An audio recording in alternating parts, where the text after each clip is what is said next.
Hello everybody, welcome to FTQ. ഞാൻ രേഖ. ഇന്ന് FTQല് ഞാൻ ഇന്റർവ്യൂ ചെയ്യാൻ പോകുന്നത് നമ്മുടെ അന്താരാഷ്ട്ര വനിതാ ദിനം അല്ലെങ്കിൽ വാരം. അതിൽ എനിക്ക് ഇഷ്ടപ്പെട്ട കുറെ സ്ത്രീകളെ ഇന്റർവ്യൂ ചെയ്യുന്നത് നിങ്ങൾ കണ്ടിരിക്കുമല്ലോ, കാണണം കേട്ടോ. അപ്പോ ഇന്ന് ഞാൻ സംസാരിക്കാൻ പോകുന്ന ആള് നമുക്ക് എല്ലാവർക്കും ഒരുപാട് ഇഷ്ടമായി സിനിമയിൽ ഇങ്ങനെ തിളങ്ങി നിന്ന്, പിന്നെ അതുമാതിരി ഡാൻസ്, ടെലിവിഷൻ, ഇപ്പൊ ഒരു തിരിച്ചുവരവില് അതും വളരെ സ്ട്രോങ് ആയിട്ടുള്ള കഥാപാത്രത്തിൽ തിരിച്ചു വരുന്ന നവ്യ നായർ ആണ് ഇന്നത്തെ എന്റെ അതിഥി. കാണാം. മനുഷ്യന് പേടി, ഭയം, അങ്ങനെ അല്ലെങ്കിൽ അയ്യോ മറ്റുള്ളവരെന്നൊക്കെ ഒരു ചിന്ത എപ്പോഴും ഉണ്ടാവും. പക്ഷെ അതിനൊരു ബ്രേക്കിങ്ങിന് ഒരു പോയിന്റ് ഉണ്ട്. ആ പോയിന്റിൽ എത്തിക്കഴിയുമ്പോ നമ്മൾ പിന്നെ തീരുമാനിക്കും എന്ത് വന്നാലും കുഴപ്പമില്ല. പക്ഷെ നല്ല ബുദ്ധിമുട്ടായിരുന്നു, കാരണം നമ്മള് കുറച്ചേരമല്ലോ, full time ഓട്ടമാണല്ലോ.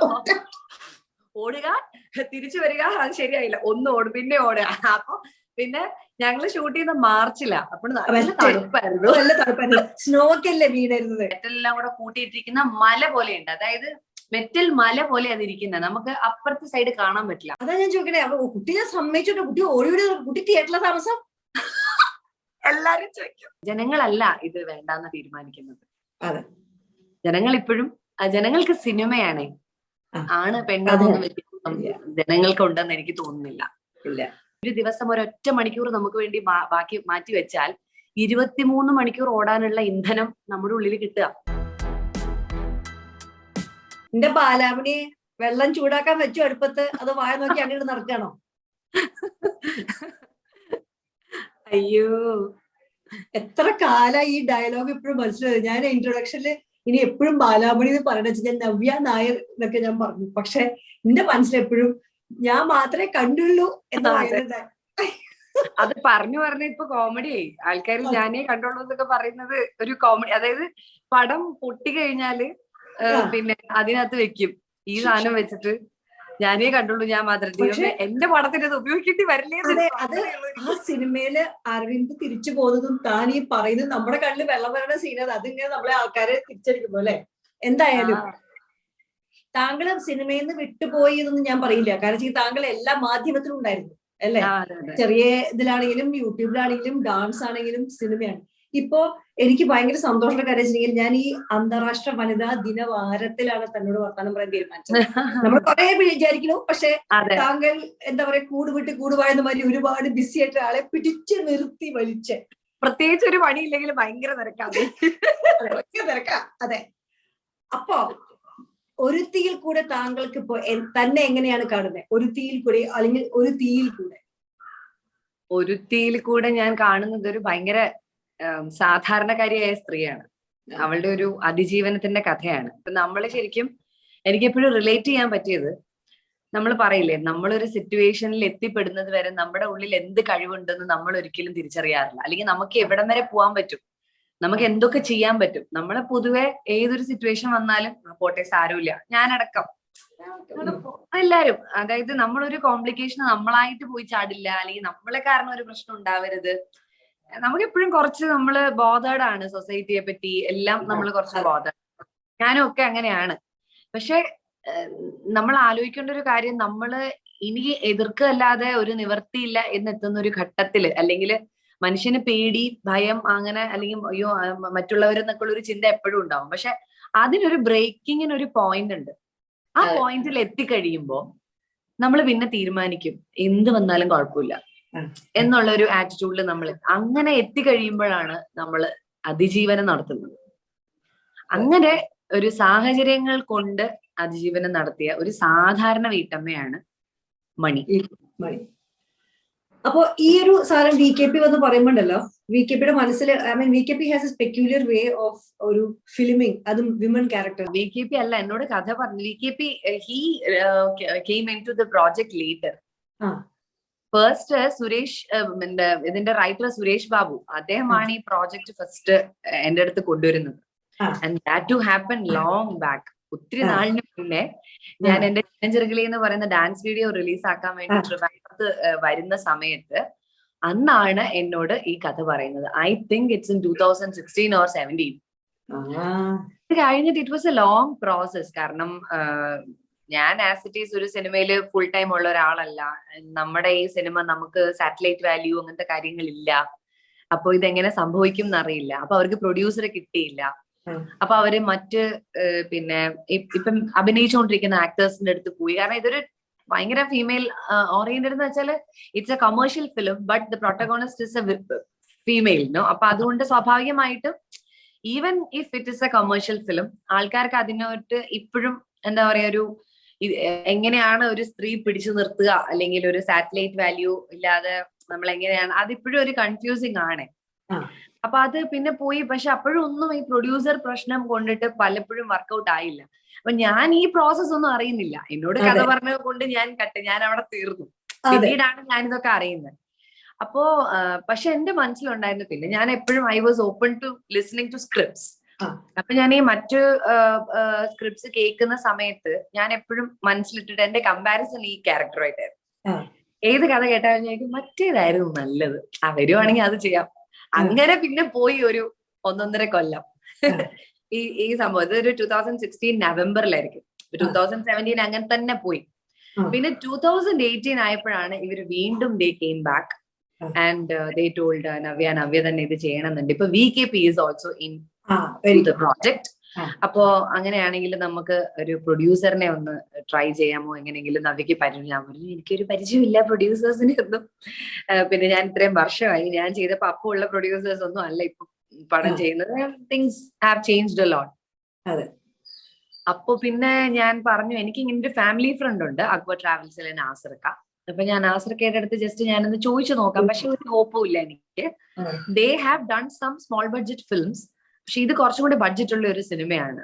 Even though it's a female oriented cinema, it is a little bigger cinema. Like you know അതിന്റെ ഷൂട്ടും കാര്യങ്ങളും എല്ലാം ഇത്തിരി വലിയ സ്കെയിലാണ് എടുക്കേണ്ടി വരുന്നത്. Number of days of shooting ഒക്കെ കൂടുതലാണ്.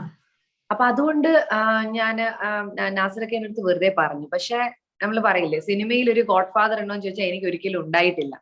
ഞാൻ അങ്ങനെ വന്നു വിട്ടതാണ്. പക്ഷെ ഇനിയിപ്പോ എന്നോട് ഒരാൾ ചോദിക്കുകയാണെങ്കിൽ if the film is the success then definitely he is that father. കാരണം എന്താന്ന് വെച്ചാൽ വേറെ ഒന്നും കൊണ്ടല്ല, എനിക്ക് എന്നിൽ അർപ്പിച്ച വിശ്വാസം ഉണ്ടല്ലോ, അതിന് ശരിക്കും പറഞ്ഞാല് കോടികളുടെ വിലയാ. അതാണ് സത്യം. അത് ഈ കാലത്ത് ഒരു താങ്കൾ ഒരു ഫീമെയിൽ സ്ക്രിപ്റ്റ്, ഐ തിങ്ക് താങ്കൾ പറഞ്ഞു ഒരുപാട് ചേഞ്ച് ചെയ്തു എന്ന് പറഞ്ഞത്. അപ്പൊ VKPയുടെ ഫിലിം മേക്കിംഗ് പ്രോസസ്സിൽ ഇപ്പൊ താങ്കൾ വന്ന് നല്ല ഡയറക്ടേഴ്സിന്റെ കൂടെ ഒക്കെ നേരത്തെ വർക്ക് ചെയ്ത് തിരിച്ചു വരുമ്പോൾ it's good that you came into VKP's ഒരു ഫിലിം മേക്കിംഗ്. ബിക്കോസ് അപ്പൊ അതില് എന്തെങ്കിലും അഡ്ജസ്റ്റ് ചെയ്തു, not for the VKP's sake, I am for you as an actor. തിരിച്ചു വന്നപ്പോ നമ്മൾ പണ്ട് കണ്ട ആ ഒരു ഇതിൽ നിന്നും മാറേണ്ടി വന്നിട്ടുണ്ടോ? When your adaptation to role or looking and acting അതൊക്കെ? അല്ല, ഐ തിങ്ക് നമ്മുടെ ഒരു നമ്മള് ചെറിയ കുട്ടികൾ, നമുക്ക് മക്കളുണ്ടായാലേ അവരെ ഒരു 4-5 വയസ്സ് വരെയൊക്കെ എടുത്തോണ്ട് നടക്കും. എന്തായാലും ഒരു 3 വയസ്സ് വരെ ഉറപ്പായിട്ട് നമ്മൾ എടുത്തോണ്ട് നടക്കും. പക്ഷെ നമുക്ക് അവരുടെ വളർച്ച ഗ്രാജുവൽ ആയതുകൊണ്ട് നമുക്ക് ഒരിക്കലും അവർ വണ്ണം വെച്ചത് മനസ്സിലാവില്ല, നമുക്ക് ബുദ്ധിമുട്ടും തോന്നൂല. കുറെ നാൾ നമുക്ക് എടുത്തോണ്ട് നടക്കാൻ പറ്റും എന്ന് പറയുന്ന പോലെ ഞാന് ഇതിന്റെ സിനിമയുടെ പ്രോസസ്സിൽ ഞാൻ എവിടെയും സിനിമ കാണാതിരുന്നിട്ടില്ല. I was always watching films, so I was updated. അപ്പോ എനിക്ക് എന്തെങ്കിലും നന്നായിട്ട് പെർഫോം ചെയ്യാൻ പറ്റിയിട്ടുണ്ടെങ്കിൽ it's all about my habit of watching films എന്നാണ് എനിക്ക് തോന്നുന്നത്. ഞാൻ എപ്പോഴും സിനിമ കാണാം. അതിപ്പോ ഇപ്പോഴും അതെ, ഈ മാർക്കറ്റിംഗിന്റെയും പ്രൊമോഷന്റെയും തിരക്കിന്റെ ഇടയിലും ഇഫ് അറ്റ് ഓൾ എനിക്കൊരു ഷോർട്ട് ടൈമിങ്ങിന് പറ്റുന്ന ഒരു 2.5 hours ഫ്രീ കിട്ടിക്കഴിഞ്ഞാൽ അപ്പൊ സിനിമയ്ക്ക് പോകും. എന്ന് വെച്ചാൽ ഞാൻ ഇപ്പോ റിലീസ് എല്ലാം കണ്ടു. ഗുണ്ടജൻ കണ്ടു, ഭീഷ്മ കണ്ടു, പിന്നെ ഭീഷ്മയുടെ കൂടെ നാരദൻ കണ്ടു. എനിക്കൊന്നും കാണാൻ പറ്റിയില്ല. ഞാൻ എല്ലാ സിനിമയാണ്. സുമേഷ് ആൻഡ് രമേശ് കണ്ടു. കാണാത്ത സിനിമ ഉണ്ടോ? മനസ്സിൽ നിറയെ സിനിമയാണ്. എനിക്കിത് എന്റെ ലോകമാണ് സിനിമ എന്ന് പറയുന്നത്. അപ്പൊ എനിക്ക് എന്റെ ഏറ്റവും വലിയ ഒരു സ്ട്രെസ് റിലീഫ് എന്ന് പറയുന്നത് വാച്ചിങ് മൂവീസ് ആണ്. അത്രത്തോളം ഇല്ല വേറൊന്നും. അപ്പൊ താങ്കൾ ഈ സിനിമയുടെ ഉള്ളിൽ ഇരുന്നുകൊണ്ട് കുറെ സിനിമകൾ, അല്ല സിനിമയുടെ പെരിഫറി ഇരുന്നുകൊണ്ട് ഇത്രയും കാലം സിനിമ കണ്ടു, ഇപ്പൊ ഉള്ളിലേക്ക് ചാടി. ഇപ്പൊ എന്താ വെച്ചിട്ടുണ്ടെങ്കിൽ ചക്രവ്യൂഹത്തിന്റെ ഉള്ളിലാണ്, ഇപ്പൊ വീണ്ടും തിരിച്ചെത്തി. അപ്പോ അതിലുള്ള അഡാപ്റ്റേഷൻ ഞാൻ ചോദിക്കണം. എന്താ വെച്ചിട്ടുണ്ടെങ്കിൽ താങ്കൾ ആ ഒരു സമയത്ത് ഇപ്പൊ എല്ലാം മനസ്സിലുണ്ടെങ്കിലും എന്തെങ്കിലും പുതുതായിട്ട് ഇങ്ങനെയാണോ ഇപ്പോ എന്ന് തോന്നിയോ?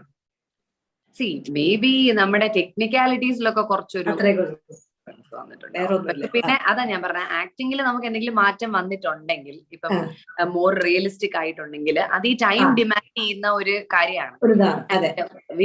V do not have to take much effort into it, other than watching, and if you are continuously watching it, പിന്നെ അതല്ലേ നമുക്ക് മനസ്സിൽ കിടക്കും, നമ്മുടെ സബ് കോൺഷ്യസ് മൈൻഡിലുണ്ടാവും.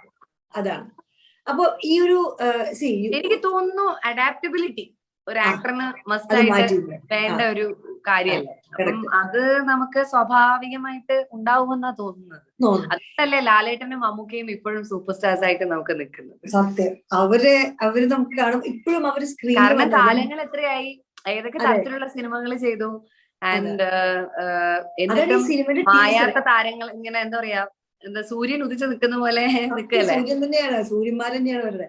നമ്മുടെ നവ്യ, അതാ നമ്മള് ഈ ടീസർ ആദ്യം യൂട്യൂബിൽ ഇറക്കുമ്പോൾ ഞാൻ എഴുന്നേറ്റ് കൈയടിക്കും. അപ്പൊ എന്റെ മോൻ പറയും, അമ്മ ഞാനിങ്ങനെ പീപ്പിക്ക് വിളിക്കും. അത്രയ്ക്ക് ഇഷ്ടം എനിക്ക് മാസ് പടങ്ങൾ കാണുമ്പോ. അപ്പൊ എന്റെ മോൻ എന്റെ കൂടെ വരില്ല. അവൻ എന്റെ മാനം കപ്പൽ കയറ്റുമ്പോ തിയേറ്ററിൽ നിന്നിട്ട് ഏത് സിനിമ ആയിക്കോട്ടെ, തട്ട് പൊളിപ്പൻ പൊട്ട അല്ല ഹിന്ദി പടങ്ങൾ പോയി ഞങ്ങളുടെ പിഷ്കിന്ന് കഴിക്കും. അപ്പൊ അമ്മ എന്റെ ഫ്രണ്ട്സ് കണ്ടു, ഗംഗുബായും കണ്ടു.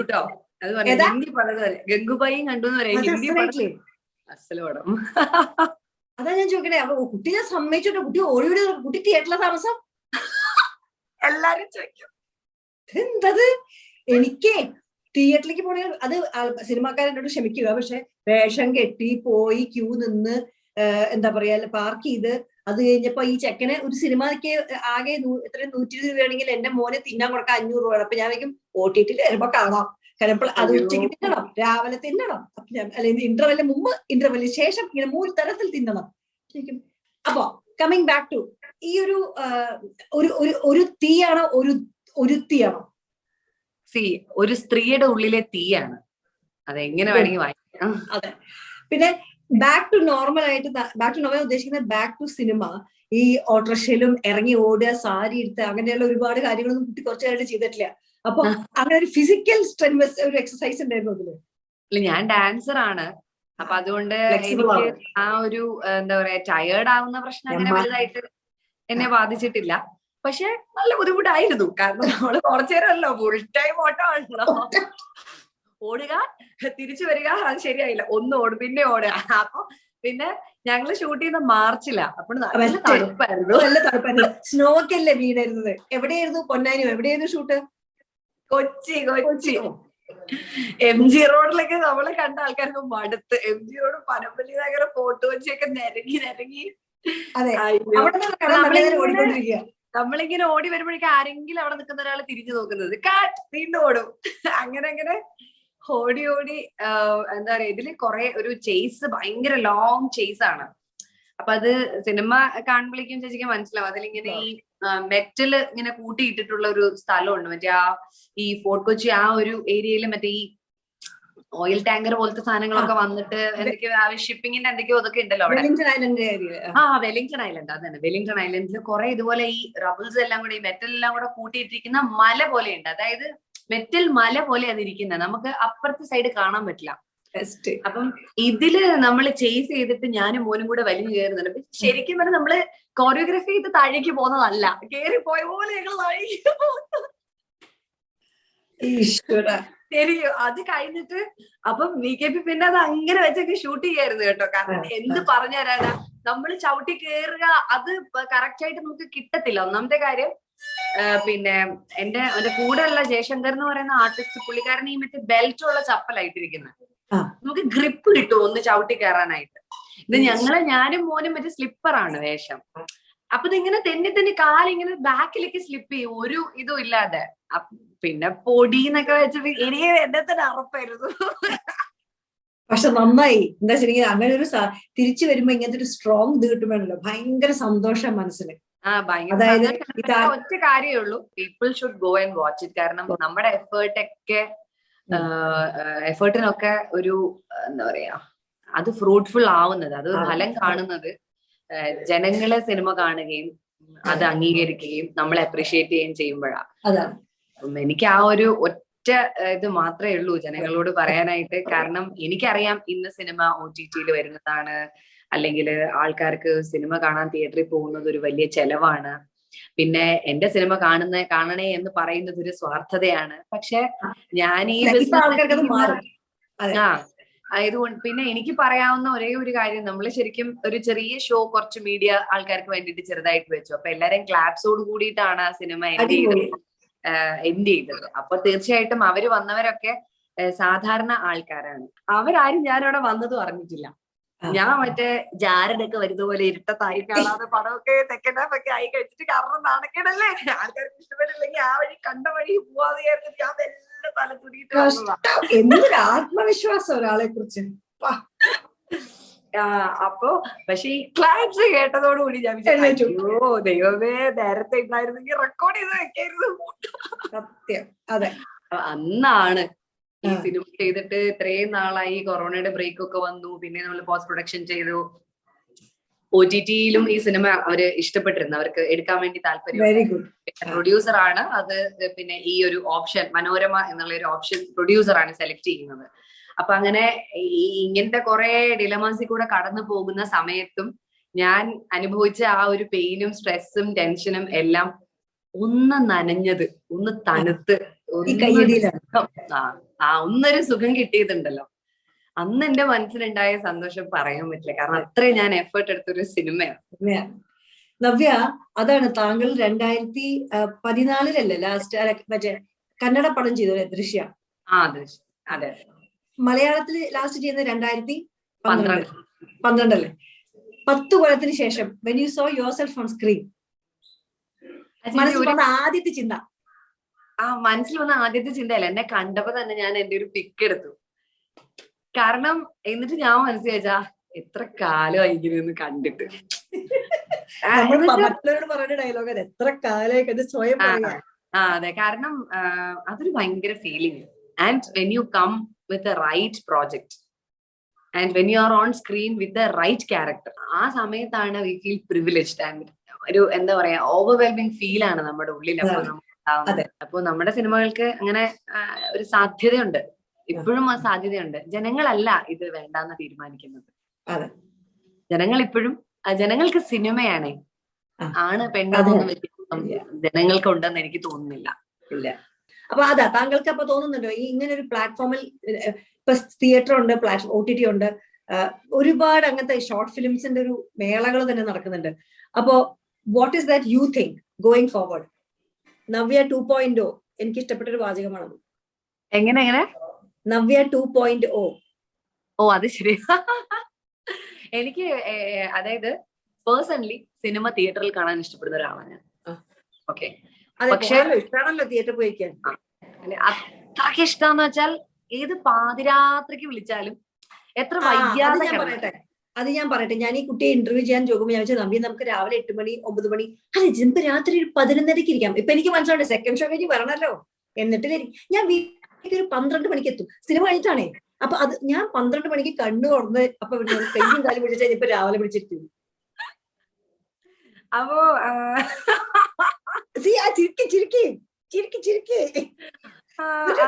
ഡയലോഗുണ്ട്, രാത്രി പാതിരക്ക് നമുക്ക് നല്ല ഫ്രഷ് ആയിട്ട് പാതിരക്ക്. ഇയാള് സിനിമ കഴിഞ്ഞിട്ട് ഭയങ്കര ഫ്രഷ് ആണ് തോട്ട് പ്രോസസ്. ഞാൻ അങ്ങനെയാണോ? അല്ല, ആരെങ്കിലും എന്നോട് സിനിമയുടെ അച്ഛൻ്റെ അടുത്ത് ചോദിക്കും, എന്തുവാ ധന്യത്, അതായത് ഭീഷ്മ 2ാമത് കാണാൻ പോയി, ഇവർക്കൊക്കെ ടിക്കറ്റ് എടുത്തേ. 2ാമതാ? അല്ല, ഭീഷ്മയ്ക്ക് ഇവർക്കൊക്കെ ടിക്കറ്റ് എടുത്തപ്പോ എനിക്ക് എക്സ്ട്രാ വീണ്ടും എടുത്തു, വീണ്ടും കാണാനായിട്ട്. I like you. അപ്പോ ഇവരെന്റെ അടുത്ത് ചോദിക്കും, നിനക്ക് എന്തിന്റെ കേടാണ്, സമയമില്ല എനിക്ക്. എന്നിട്ട് എനിക്ക് അന്ന് പോവാൻ പറ്റിയില്ല, ടിക്കറ്റ് ഞാൻ എടുത്തു, കാരണം എനിക്ക് ശരിക്കും സമയമില്ല. പക്ഷെ എനിക്ക് കാണാൻ പറ്റിയാൽ പോവാലോ എന്ന് വിചാരിച്ചു. തിയേറ്ററിന്റെ റവന്യൂ കൂട്ടി, നന്നായി, നല്ല കാര്യം. അപ്പോ coming back to our point, OTTന്റെ കാര്യം. പിന്നെ ഇപ്പോ ചെറിയ സിനിമകൾ, ഇപ്പൊ ഒരു പക്ഷെ ഫ്രീഡം ഫൈറ്റ് പോലത്തെ ഒരു സിനിമ തിയേറ്ററിൽ റിലീസായി കഴിയുമ്പോൾ അതൊരു വളരെ ഇതായിട്ടുള്ള, പക്ഷെ ഇതാവുമ്പോ എല്ലാവരും അത് കാണും, ഈ ആർട്ട് എല്ലാവരിലേക്കും എത്തും. അതെ, അതിനുള്ളൊരു വലിയ സ്പേസ് ആണ് ശരിക്കും ഈ OTT കൊണ്ട് കിട്ടുന്നത്. അപ്പം തിയേറ്ററിലെ സിനിമ കാണുക എന്ന് പറയുന്നത് അതൊരു ഫീലാണ്, അതൊരു വേറെ തന്നെ ഫീലാണ്. അപ്പം അത് എത്ര മികച്ച സിനിമയാണെങ്കിലും നമ്മൾ തിയേറ്ററിൽ പോയി കാണുമ്പോൾ ഉണ്ടാവുന്നത് അതായത് ഇപ്പൊ നമുക്ക് എന്താണോ ആ സിനിമ കാണുമ്പോൾ വീട്ടിലിരുന്ന് കാണുമ്പോൾ നമ്മൾ തോന്നുന്നത്, അതിന്റെ 10 ഇരട്ടിയാണ് നമ്മൾ ആ ക്രൗഡിന്റെ കൂടെ പോയിരുന്നത്. അത് ശരിയാട്ടോ. ഭീഷ്മ കാണാനായിട്ട് എന്റെ ഇപ്പുറത്തും ഇപ്പുറത്തൊക്കെ നിറയെ ആൾക്കാരിരുന്ന് കാണുമ്പോ അതിന്റെ ഒരു ഫീൽ ഉണ്ടല്ലോ, സിനിമ ക്രൗഡിലിരുന്ന് കാണുന്ന ഒരു ഫീലിംഗ്, ഭയങ്കര ഫീലിംഗ് ആണ്. ഇവിടെ നമ്മുടെ വീട്ടിലിപ്പോ ഒരു സിനിമ കാണുമ്പോഴത്തേക്കും ഇപ്പൊ നമ്മൾ വളരെ, ഞാനാണെങ്കിൽ സിനിമ കണ്ടു കഴിഞ്ഞാൽ പിന്നെ ഇങ്ങനെ ഒരു കുതിര പോകുന്ന പോലെയാണ്, ഞാൻ ഒന്നും അപ്പുറത്തിപ്പുറത്തും അറിയാറില്ല.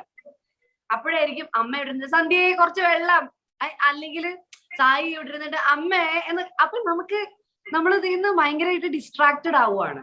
അല്ലെ കണ്ടോണ്ടിരിക്കുമ്പോഴത്തേക്കും ഒരാൾക്കൊന്ന് ബാത്റൂമിൽ പോകണമെങ്കിൽ നമ്മൾ ഇത് ഓഫ് ചെയ്ത് വെച്ചിട്ട് നമ്മൾ വെയിറ്റ് ചെയ്യും, ഫ്ലോസ് തോട്ട് പോയി, നമ്മൾ പോയിട്ട് വരാൻ വേണ്ടിട്ട് സിനിമ ഭാഷയിൽ കണ്ടിന്യൂറ്റി ഓഡിയൻസിന് പോയി. അതെ അതെ. ഇപ്പൊ അതുകൊണ്ട് ഇപ്പം ജെയ്ബീം ഒക്കെ എനിക്ക് സത്യം പറഞ്ഞാല് തിയേറ്ററിൽ കണ്ടിരുന്നെങ്കിൽ എന്ത് ഭയങ്കര ഫീലല്ലേ. സുരാരെ ഒക്കെ തിയേറ്ററിൽ. അതെ, ഞാൻ OTT സിനിമകളെല്ലാം അപ്ഡേറ്റഡ് ആണ്, തിയേറ്ററിലേക്ക് മാത്രം പോകാൻ പറ്റിയിട്ടില്ല. അത് ഇനിയിപ്പോ എനിക്ക് ഭയങ്കര ഇൻസ്പിറേഷൻ ആണ്. ഞാൻ തിയേറ്ററിലേക്ക് പോയിട്ട് ഇനി അടുത്ത കലാപ്രവർത്തനം. അതെന്താണെന്നറിയോ, നമ്മൾ പറയും നമുക്ക് എല്ലാ ശീലങ്ങളാണ്, എല്ലാം. അതായത് ഇപ്പൊ നമ്മള് ജിമ്മിൽ പോയി എന്നിരിക്കട്ടെ, നമ്മൾ ജിമ്മിൽ പോകുന്നു, after point you get addicted to gym. അപ്പൊ നമുക്ക് പിന്നെ ഇന്ന് പോവാൻ പറ്റിയില്ല എന്നുള്ളൊരു സംഭവം വരും. What about reading? ആൾക്കാർക്ക് റീഡിങ് ഒരു അഡിക്ഷനാ. Like how you get addicted to a coffee or a chocolate or a biryani or a chai or whatever, you get addicted to everything and I am addicted to watching films in theater. 10 കൊല്ലമായി സിനിമയിൽ നിന്ന് മാറി നിന്നൊന്നും എനിക്ക് തോന്നിയിട്ടില്ല. എന്ന് വെച്ചിട്ടുണ്ടെങ്കിൽ you are looking the same. ഇരുത്തി പൊക്കാന്ന് വിചാരിക്കണ്ട, ബാക്കിൽ ലൈറ്റ്. അതെ, ബാക്കിൽ ലൈറ്റ് ഒക്കെ കത്തി. അതെ, പ്രഭാവലയം. അതെ, ആ പ്രഭാവലയത്തിൽ നിന്നുകൊണ്ട് താങ്കൾ പറഞ്ഞ മാതിരി ഈ അഡിക്ഷൻ, അത് ജിമ്മനാണെങ്കിലും, ഞാൻ താങ്കളെ ലാസ്റ്റ് കാണുന്ന ഭാവനയുടെ കല്യാണത്തിന് അത് കുറച്ചു കാലമായി, യു ലുക്കിംഗ് ദ സെയിം.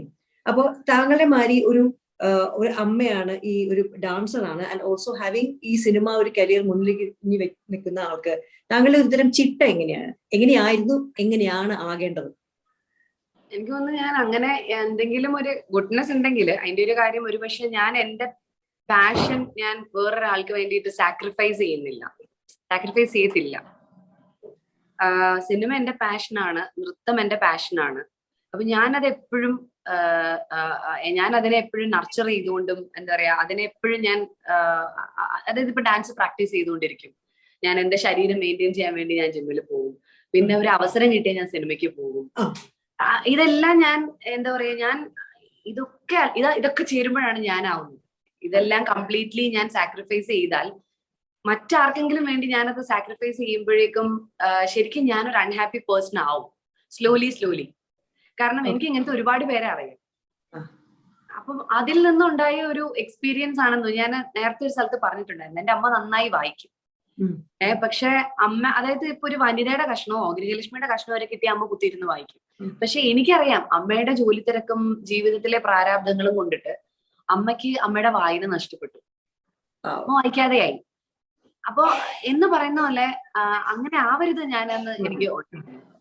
കാരണം അമ്മ ഒരു സൂപ്പർ വുമൺ ആവാൻ വേണ്ടിയാണ് ജീവിതത്തിൽ ട്രൈ ചെയ്തത്. അതായത് അടുക്കളയിലെ കാര്യം പെർഫെക്റ്റ് ആയിട്ട് ചെയ്യണം, പിള്ളേരെ പഠിപ്പിക്കുന്നത് പെർഫെക്റ്റ് ആയിട്ട് ചെയ്യണം, പിന്നെ നാട്ടിൽ വിളിക്കുന്ന എല്ലാ കല്യാണത്തിനും പെരവാസ്തോലിക്കും അടിയന്ത്രത്തിനും പോകണം, അമ്പലങ്ങളിൽ കംപ്ലീറ്റ് പോയിട്ട്. അപ്പം ഞാൻ അങ്ങനെ എല്ലാത്തിലും പെർഫെക്റ്റ് ആവാൻ ശ്രമിക്കാറില്ല. കാരണം നമുക്ക് അങ്ങനെ പറ്റില്ല ചേച്ചി. സത്യസന്ധമായിട്ട് ഒരാള് ലൈഫിനെ അപ്രോച്ച് ചെയ്ത് കഴിഞ്ഞാൽ നമുക്ക് ഒരിക്കലും എല്ലാരെ കൊണ്ടും നല്ലത് പറയിപ്പിക്കാന്നുള്ള ഒരു അജണ്ടയിൽ പോകാൻ പറ്റില്ല. ഞാൻ അങ്ങനെ അല്ല ശ്രമിക്കുന്നത്. ഞാൻ വളരെ സിൻസിയർ ആണ് മനസ്സുകൊണ്ട്. അപ്പൊ ഞാൻ ചെയ്യുമ്പോൾ അത് സിൻസിയർ ആയിട്ട് എന്ത് കാര്യം ചെയ്താലും ചെയ്യും. അപ്പോ എന്റെ കൂടെയുള്ള ആൾക്കാർക്ക് കുറച്ച് കഴിയുമ്പോൾ മനസ്സിലാവും ഇങ്ങനെ. അപ്പോ അത് തന്നെയാണ് ഏറ്റവും കൂടുതൽ എല്ലാവരും ചെയ്യേണ്ടതെന്ന് തോന്നുന്നു. പിന്നെ നമ്മുടെ ലൈഫിൽ നമുക്ക് കുറെ എയിംസ് ഒക്കെ ഉണ്ട്, അല്ലെങ്കിൽ നമുക്ക് ജീവിക്കണം, നമുക്ക് സാമ്പത്തികമായിട്ട് ബുദ്ധിമുട്ടുണ്ടാവും, ഒക്കെ ഉണ്ടാവും. പക്ഷെ നമ്മളൊന്ന് നന്നായിട്ട് ചിന്തിച്ചാൽ നമ്മുടെ പാഷന് വേണ്ടി കുറച്ച് സമയം നമുക്ക് ഉറപ്പായിട്ട് മാറ്റി വെക്കാൻ കാണും. അത് നമ്മൾ മാറ്റി വെച്ച് തുടങ്ങുന്ന സ്ഥലത്ത് നിന്ന് നമ്മൾ ജീവിച്ചു തുടങ്ങും. അവിടെയാണ് നമ്മൾ ജീവിക്കുന്നത്. സോ അതാണ് നമ്മുടെ ടൈം. നമുക്ക് വേണ്ടി കൊടുക്കുന്ന ഒരു സത്യസന്ധമായ സമയമാണത്. അത് മതി. അതായത് ചിലപ്പോ ഒരു ദിവസം ഒരൊറ്റ മണിക്കൂർ നമുക്ക് വേണ്ടി ബാക്കി മാറ്റി വെച്ചാൽ 23 മണിക്കൂർ ഓടാനുള്ള ഇന്ധനം നമ്മുടെ ഉള്ളിൽ കിട്ടുക. I completely agree what you saying. എന്നുവെച്ചെങ്കിൽ നവ്യ ഈ പറയുന്ന പോയിന്റ് ഞാൻ പാസ് ചെയ്യുന്ന പോയിന്റുകളാണ്. ചില സമയത്ത് എന്റെ സ്ട്രെസ് ബസ്റ്റർ ഇതാണ്, തന്നോട് സംസാരിച്ചു കഴിഞ്ഞാൽ ഇന്നത്തെ ദിവസം എനിക്ക് കറക്റ്റാ. അതെ. കാരണം ഇപ്പോഴും എനിക്ക് ചേച്ചി ഉണ്ടാക്കി വെച്ച ഇമേജ് ഉണ്ടല്ലോ, FTQ, അവിടെയാണ് നമ്മൾ നിൽക്കുന്നത്. Thank you. അന്ന് ഉണ്ടാക്കി വെച്ച ഇമേജിലാണ് ഇപ്പോഴും നമ്മുടെ ഒരു ഇന്റർവ്യൂ എന്ന് പറയുമ്പോൾ രേഖ മേനോൻ ഉറപ്പായിട്ടും കൊടുക്കാം എന്ന് പറയുന്നതിന്റെ കാരണം ദ ലെവൽ യു മെയ്ഡ്. ചേച്ചി ഉണ്ടാക്കി വെച്ചൊരു പേരുണ്ടല്ലോ, പേരെന്ന് വെച്ചാല് വിത്ത് നോളജ്. ചേച്ചിയുടെ പാഷൻ അതാണ്, ഞാൻ ആർട്ടാണ്. ഓരോരുത്തർക്കും ഓരോന്നാണ്. അപ്പൊ അത് ഓരോരുത്തർക്കും, ചിലർക്ക് കുക്കിംഗ് അല്ലേ, അതെ, നല്ലൊരു കുക്കിംഗ് ചാനൽ തുടങ്ങി കഴിയുമ്പോഴത്തേക്ക് അവർക്ക് ഭയങ്കര സന്തോഷം. വീണ കറീസ് വേൾഡ്. ഞാൻ വീണോട് പറയും, എന്റെ ദൈവമേ എന്തൊരു രസം, വീണ ഉണ്ടാക്കുന്നതിന്റെ പാതി സ്വാദ് ഞാൻ ഉണ്ടാക്കില്ല, അതേ വീണയുടെ കൈപ്പുണ്യം വേറെ ഞാൻ പറയും. She such A successful. അതാ ഞാൻ പറഞ്ഞേ. അപ്പൊ അങ്ങനെ ഒരു പോയിന്റ് ഓഫ് വ്യൂ നല്ല പോയിന്റാ. അപ്പൊ ഭയങ്കര സന്തോഷമായി സംസാരിച്ചിട്ടുണ്ടെങ്കിൽ നമ്മളിത് ഇത്രയും നന്നായി കണ്ടു. രാവിലെ ആയതുകൊണ്ട് എന്റെ തലയിൽ നല്ല ക്വസ്റ്റ്യൻസും വന്നു. അപ്പൊ അങ്ങനെ എന്തായാലും താങ്ക് യു സോ മച്ച്. ഒരുത്തി ഞാൻ തിയേറ്ററിൽ പോയി കണ്ട് അവിടെ നിന്ന് വിളിക്കുന്നതായിരിക്കും. ഡെഫിനറ്റ്ലി. എന്തായാലും ചെന്നൈയിൽ എവിടെയാ റിലീസ് ഞാൻ പറയുന്നതായിരിക്കും. പ്ലീസ് അറിയിക്കും, ഉറപ്പായിട്ടും കാണണം. And I'm sure that it won't disappoint you. No. I know 100% I will be so happy to see that. And killer combination അല്ലേ Navya and VKP. I have to go. പിന്നെ മക്കളെ മോനോട് അന്വേഷണം പറയാ, അച്ഛനോട് അന്വേഷണം പറയാം. ഡെഫിനറ്റ്ലി. എല്ലാരും ഇവിടെ തന്നെയുണ്ട്. ഒരു മിനിറ്റ് വെയിറ്റ് ചെയ്ത് തന്നെ എല്ലാവരെയും കാണിച്ചു തരാം. അയ്യോ ചേച്ചി ഇത് തിരിക്കുന്ന എങ്ങനെയാ? ഓക്കെ. അത് അമ്മ ഒരു ഹായ്. ഒരു ഹായ്, ഒരു കൈ.